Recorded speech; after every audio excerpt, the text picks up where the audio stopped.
I know you said that everything is still to be determined, but if you're moving it here, you've given some thought to what the course will look like. What will the course probably look like? Certainly we'll have to change a number of things. So the relay exchange points won't be at the 10 and 15 where they are now because of the move. We also have to consider the train tracks and how we can avoid them during the race. So we're looking at a number of routes, and that's what we want to hope to announce in the future. Where do you anticipate the start being then, right? Just out front here as well? Or If we can make that mathematically work, yes, we hope so. And the idea for the finish, midfield? Midfield is our goal. So we're going to probably work backwards and have the finish here, and then work backwards and try to use as much of the route that is what it is now. So we still want it to be around the bay, so it has to go around the water. But I think we can do that, and we've looked at a number of routes, but it depends too on the city. So we want to talk to them about what's possible, what are better routes to use in terms of road closures. So there might be some finagling there.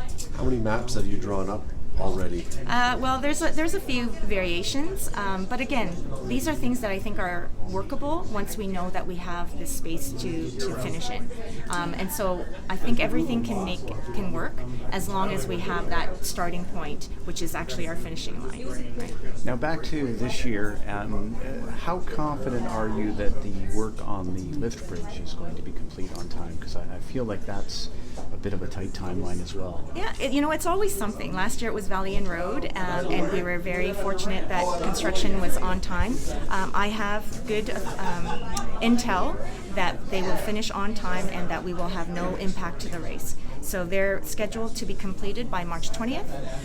Our race is March 26th, and they feel that they're very confident that we will have the race over the lift bridge. Yeah. One of the comments always is with the Heartbreak Hill, and it's the feature, I guess, to this.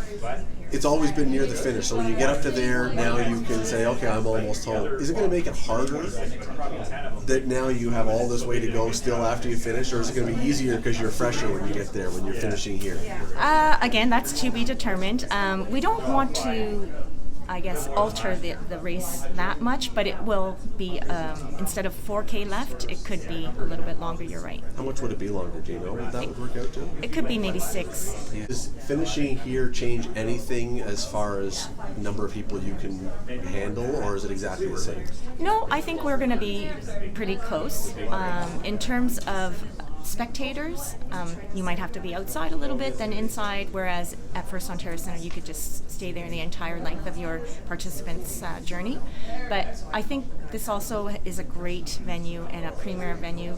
I think finishing in here has its own allure, and for the 130th anniversary, I think that's a great spot to be from moving from First Ontario Centre to here. So something to look forward to and something new and fresh for our anniversary year. And infrastructure.